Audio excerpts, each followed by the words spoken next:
देखिए, सतपाल मलिक के लिए खून बहा देंगे, बता देता हूं। फांसी पे चढ़ना पड़ा वो भी चढ़ेंगे, गोली खानी पड़ी वो भी खाएंगे। एक क्रूरता है हमारे देश के अंदर। अगर हम थोड़ा कानून पे जाएं तो गवर्नर का जो पद है वो बहुत ही सम्माननीय पद होता है। गवर्नर को कोई गिरफ्तार भी नहीं कर सकता, गवर्नर को और राष्ट्रपति। लेकिन यहाँ पे एक बड़ा सादा सा काम था कि उन्होंने खापों वाले और जो गवर्नर साहब है उनको मिलना था, हमें भी उन्होंने बुला लिया था एक रूटीन की बात करने के लिए। और वो वहाँ कोई स्पीकर नहीं था, वहाँ पे कोई भाषण नहीं था, वहाँ पे कोई नारेबाजी नहीं थी और चार दीवारी के अंदर थे। लेकिन फिर भी इस तरह का करना कि टेंट उखाड़ देना, कुर्सियाँ उठा के ले जाना और गिरफ्तार कर लेना और गवर्नर साहब को भी गिरफ्तार कर लेना, कानून से परे। और बात क्या है, बात इतनी सी है कि उनका जो मकान उनके पास नहीं छोड़ा उन्होंने वो छीन लिया, जो उस सिक्योरिटी थी वो उन्होंने छीन ली उसकी।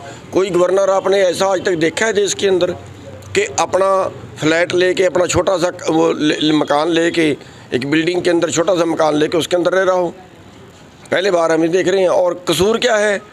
कसूर ये है कि अपने देश के हित में बोलता है, किसानों के हित में बोलता है, देश के हित में बोलता है। और वो क्योंकि बीजेपी आजकल सबकी बोलती बंद कर रही है और वो बोल रहा है, वो क्यों बोल रहा है उसकी सज़ा उसको दे रहे हैं।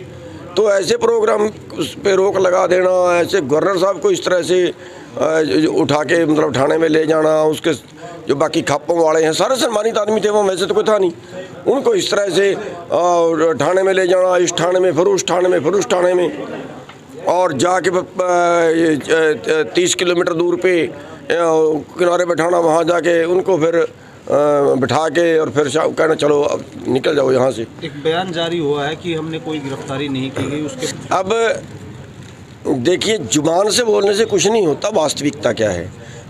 पुलिस की बसें आई, पुलिस की बसों में पुलिस ने ज़बरदस्ती चढ़ाया, वहाँ से ज़बरदस्ती धक्के मार के निकाला कई लोगों को। अब और गिरफ्तारी कैसे होती है मेरे को समझ नहीं आती। और इसके बावजूद ही वो झूठ बोलते हैं, तो ये उससे भी निकम्मी बात है। करके सारा कुछ पर झूठ बोलना ये उससे भी बुरी बात है। देखिए, हर जुल्म के विरुद्ध लड़ेंगे, हर अत्याचार के विरुद्ध लड़ेंगे। ये देश बीजेपी ने नहीं बनाया। बीजेपी इस देश का निर्माण करने में, इस देश को आज़ाद कराने में भी सहयोगी नहीं थी। बीजेपी तो अंग्रेजों के साथ मिली हुई थी, आरएसएस तो इनका कौन से आज़ादी के आंदोलन में हाथ है? किसी आज़ादी के आंदोलन में हाथ नहीं, बल्कि देश को आज़ाद कराने वाले को तो इसने गोली मारी थी इन्होंने, महात्मा गांधी को।